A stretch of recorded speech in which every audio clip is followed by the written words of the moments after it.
Jadi saya ulangi, Pak Ahmad Ibrahim, teman kita dari NTT, dilaporkan pencemaran nama baik oleh seseorang karena beliau mengeluh tentang kinerja satu instansi, lalu pegawai itu melaporkan beliau ini pencemaran nama baik. Sekarang sudah di persidangan, lalu Pak Ahmad banding. Lalu Pak Ahmad bertanya, bagaimana Bang kalau misalnya saya tidak terbukti atau bebas, ya, apakah saya bisa laporkan balik orang itu? Kira-kira gitu ya. Jadi begini, saya singkat-singkat aja, nanti bisa dipertanyakan. Di KUHP itu ada pasal memberikan keterangan palsu, ya, memberikan keterangan palsu. Jadi kalau ada orang membuat laporan palsu, ya, dia bisa kita laporkan. Tapi kalau laporannya tidak terbukti, ini kita bedakan ya, itu tidak bisa kita laporkan. Contohnya dia merasa terhina atau tercemar nama baiknya. Lalu dia membuat laporan polisi ke penyidik, ke polisi. Nah, ternyata tidak terbukti gitu ya. Itu tidak bisa kita laporkan.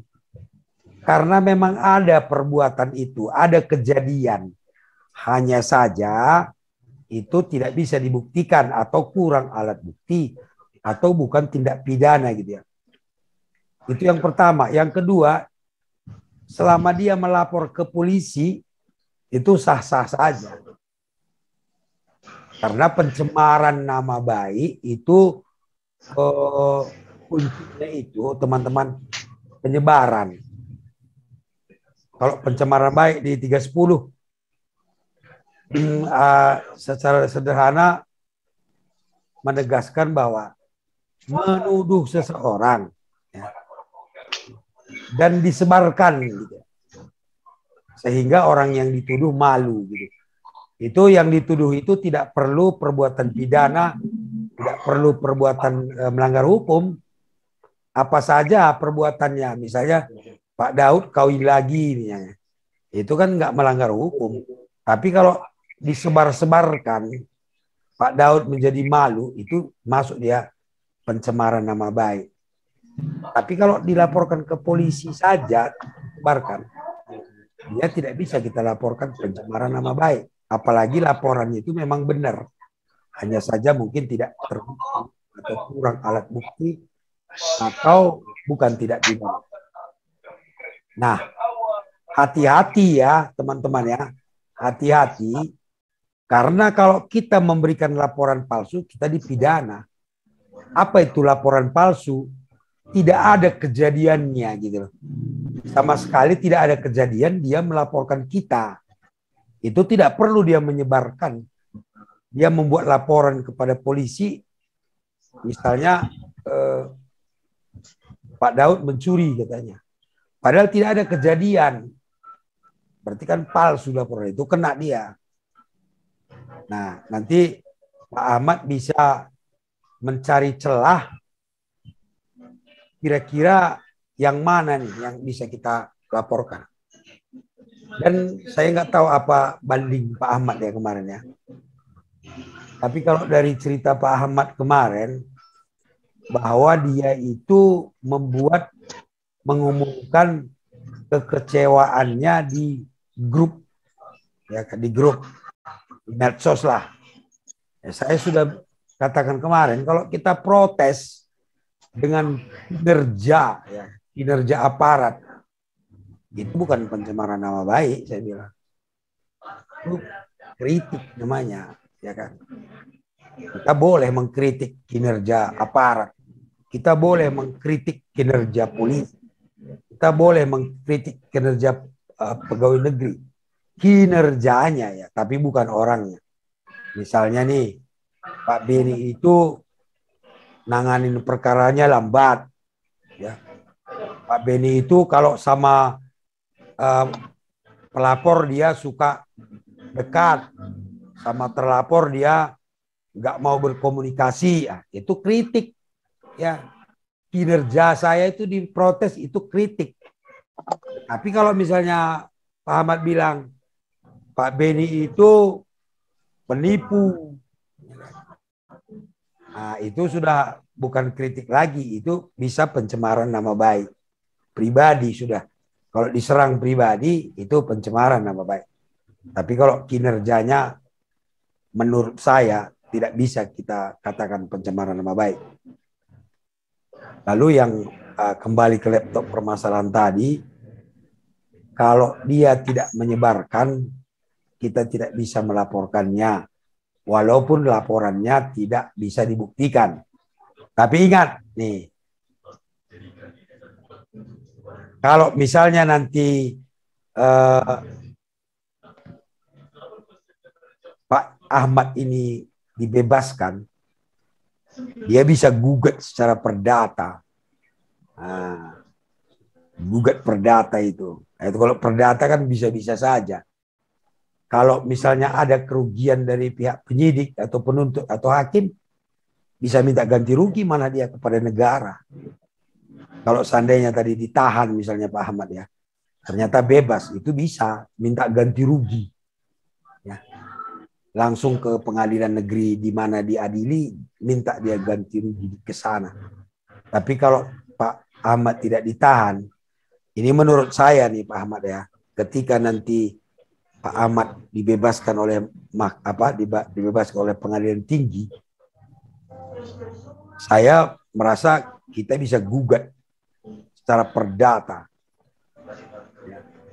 Karena akibat laporannya itu kita kerugian material dan imaterial kan kira-kira gitu. Itu sah-sah aja menurut saya. Sebagai pembukaan saja, nanti kita bisa tukar pikiran teman-teman. Karena semuanya kalau hukum ini kan pendapat boleh berbeda, nggak ada masalah. Pendapat saya nggak pasti gitu. Semua kita ini hanya menambah wawasan kita.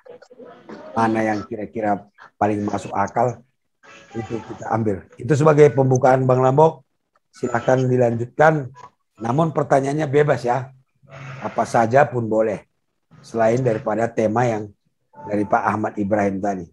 Terima kasih. Selamat berdiskusi. Ya, gunakan kesempatan ini dan jangan kita baper ya. Jangan emosi, jangan baper. Kita karena kita saudara semuanya. Ya kan Bang Lambok? Ya, terima kasih Bang Lima. Baik rekan-rekan, kita sudah dengar pembukaan dari ini. Nah, intinya karena pasal yang dilaporkan kepada Pak Ahmad itu pencemaran nama baik, meskipun nanti tidak dapat dibuktikan, itu tidak bisa kita lapor balik ya, pidana ya. Karena itu pasalnya pencemaran nama baik, kecuali kalau itu semacam penghinaan, fitnah misalnya, Pak Ahmad itu penipu, penjinah misalnya, itu dalam pasal 24 ya saya baca ya, ayat 1 Kitab Undang-Undang tentang sumpah palsu. Nah, ini tentang sumpah palsu ini.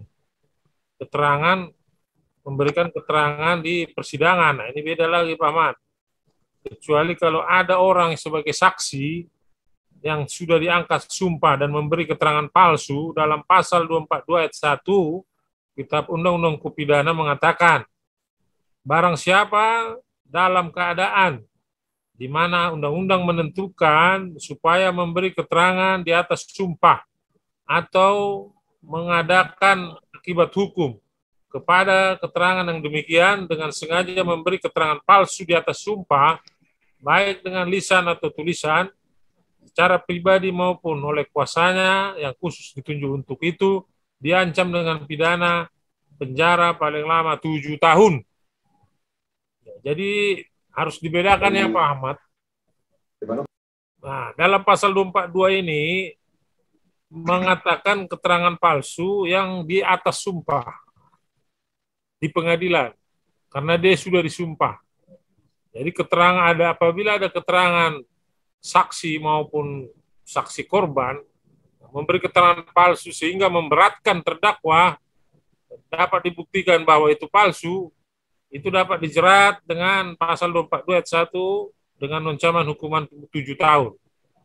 Jadi beda dengan kasus Pak Ahmad. Kalau Pak Ahmad itu kan dilaporkan atas pencemaran nama baik. Meskipun nanti tidak terbukti, itu tidak bisa dikenakan pasal 242 ini, Pak Ahmad. Ya, jadi begitu Pak Ahmad. Ya, bisa. Jelas ya Pak Ahmad ya? Ya.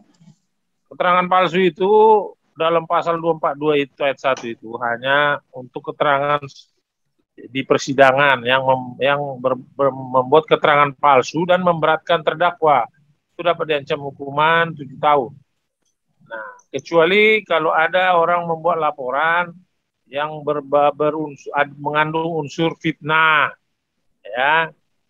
Fitnah misalnya Bapak difitnah itu bahwa Bapak mencuri atau membunuh atau memperkosa, ternyata tidak ada, nah itu baru bisa kita kenakan laporan palsu, ya Pak ya. Itu keterangan sementara dulu, mungkin ada kawan-kawan nanti yang nambahkan. Mungkin ada Pak Awal ini, Pak Awal, pengacara dari Batam ini, silakan Pak Awal. Ya, mana Pak Awal itu? Awal. Bang, monitor dulu Bang, sedikit lagi buat pledoi Bang. Dikit lagi bikin pledoi ya, oke lanjut. Ya. Pak Firman belum nongol ini ya. Bapak Bayu ya? Belum. Mungkin masih di jalan mereka. Jalan ya. Ya mungkin ada kawan-kawan yang lain mau nambahkan.